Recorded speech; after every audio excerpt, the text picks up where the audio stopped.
Ask and you shall receive. Shout out to my guy, Lou Cypher, the Morning Star. I did a breakdown video, Errol Spence Jr. do's and don'ts, and I talked about some of the things that he does exceptionally well that you might not see in real time or even care to study. Angles, footwork, jab going forward, jab going backwards, those setting up offense, showing angles. I put those things in my previous video, and now I've been asked to provide clear-cut examples of these taking place. Ask and you shall receive. This is your boy JG. This is the Punch Report. In this video, Errol Spence Jr., not one-dimensional. Let's go. Like I said before, y'all, welcome back to the channel. This is your boy JG. This is the Punch Report. 100,000 subs by the end of the year. That's all I'm going to say about it. Subscribe to the channel. Let's get into the content. Errol Spence Jr., first and foremost, not a one-dimensional fighter. It seems to be a talking point that individuals use because by the time Errol Spence gets beyond the 5th or 6th round, it does look the same. Somebody getting absolutely brutalized and punished. But how do we get to that point in time? I mentioned in my previous video, no one wants to go into a fight, whether it's Errol Spence or anyone else, and be turned into a heavy bag, knocked out, bludgeoned, have your eye socket broken up, or whatever the case may be. Without further ado, let's get into it. When I think about Errol Spence Jr., or really any fighter, but specific to Errol Spence Jr., I think about what I like to call lead hand dynamics. Your 1, your 3, your 5, your jab, your hook, your uppercut. That's all offensive terminology. But lead hand dynamics goes a bit further than that. As we get into the clip right here, this is against Mikey Garcia. Early stages of the fight, you're going to see a few things here. The obvious. Oh, before I get into it, I'm going to slow all the clips down. This video might get flagged, but it's all good. I'm going to slow the clips down so you can get a clear illustration of what I'm talking about as I talk through it. But getting back into the clips, Mikey Garcia, Errol Spence Jr. Errol Spence Jr. deploying the jab, effectively measuring essentially first. Measure, measure, measure. We all understand the purposes of a jab is to first measure, then distract, then to damage the opposition. Errol Spence does this systematically in every fight that he goes into. But initially, he wants to read the opposition. So you'll see feints like you see here. You'll see the jab being thrown out there, kind of played with, manipulated. You'll see Errol Spence take half step back, jab moving backwards, just to let the opposition know you're going to have to work or pay to get into punching range.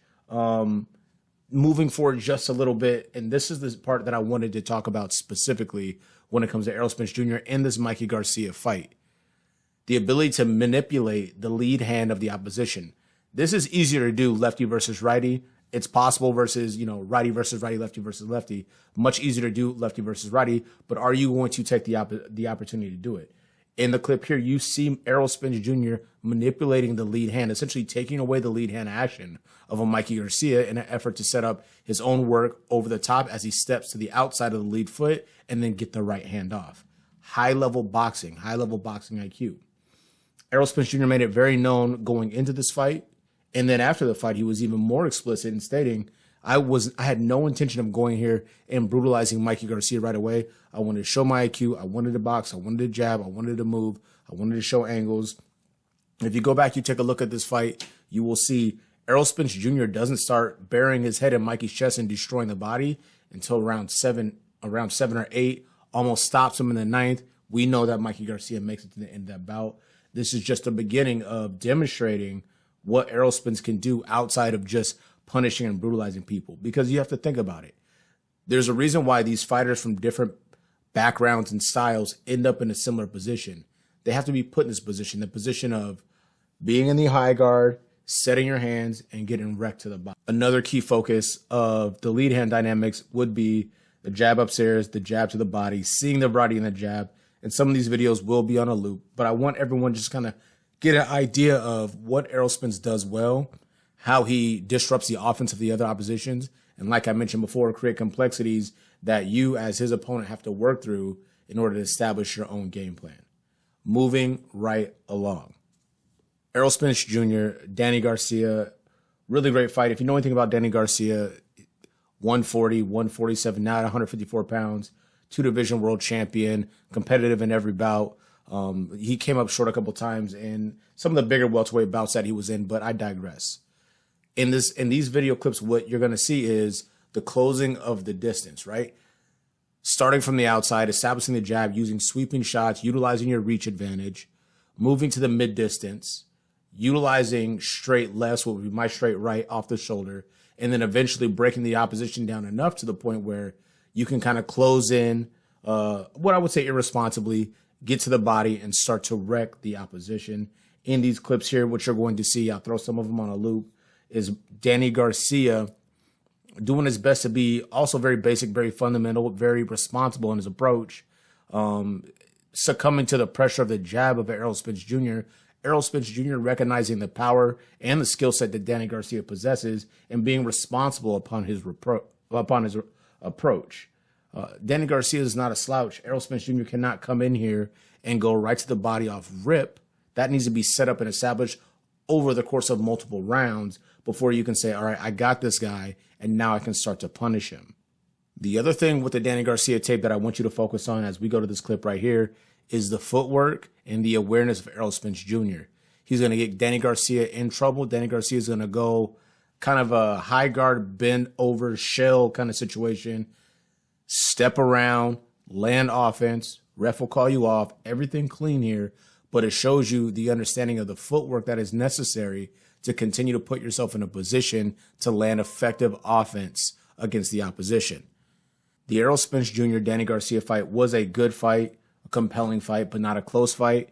Fun fact, they both landed 104, I believe, power punches on each other. The landslide was where the jab resides. That is boxing. I don't know the discrepancy off rip, but it's a big number. The jab was a difference maker in this bout and the overall power, as Danny Garcia wore the damages of the bout much more significantly than Errol Spence Jr. Like I mentioned before, getting just live exchanges with Errol Spence, if he doesn't knock you out or drop you, results in physical damage or disfigurement in a manner that not a lot of which individuals can really come back from. Shout out to Danny Garcia. I think he's done a hell of a job. Shout out to him at 54. He's fighting Erislandy Lara coming up. So, you know, it's all love there. But we're starting to see a clear picture of some of the different layers of Errol Spence Jr. offensively and defensively, utilizing the footwork, moving right along. Now, as I mentioned before at the top, or kind of in the middle of the video, we talked about a myriad of fighters. Danny Garcia, Mikey Garcia, Yordenis Ugas, Sean Porter. Not so much Sean Porter. Sean Porter did a great job avoiding the situation. We'll take him off the table. But those other three fighters, and I'll go even a little older, Lamont Peterson, everybody had a decided game plan. Not everyone ended up in the high guard, so to speak.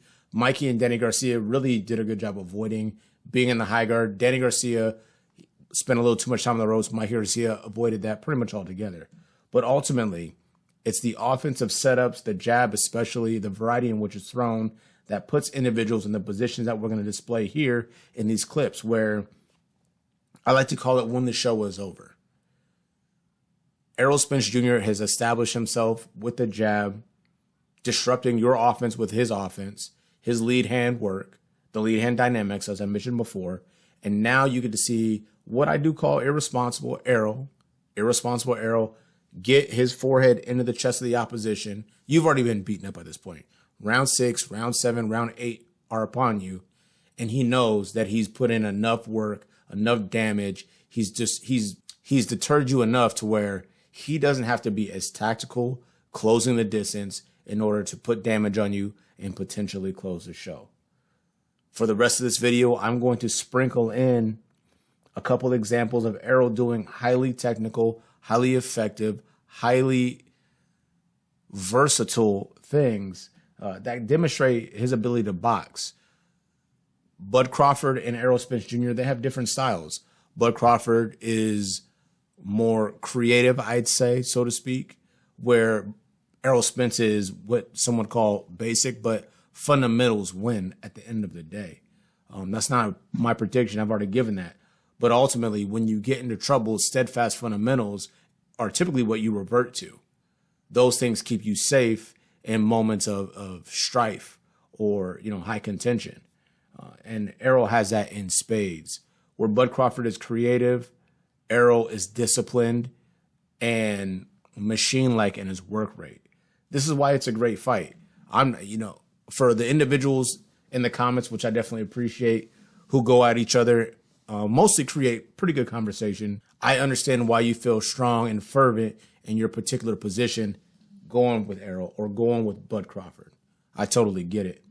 This video was specifically to show the different ways that Errol Spence can get offense, utilize great footwork, show good defense, get on some angles, show variety in his jabs, and kind of demonstrate. And this is a small sample. This video could be an hour long. No one has that kind of time. But I want to give you guys an opportunity to see some of the things Errol does extremely well that the casual observer or the wishful thinker hope that he doesn't. This is your boy JG. This is a Punch Report. Asking you shall receive. Appreciate the love. We will get to 100K. We out.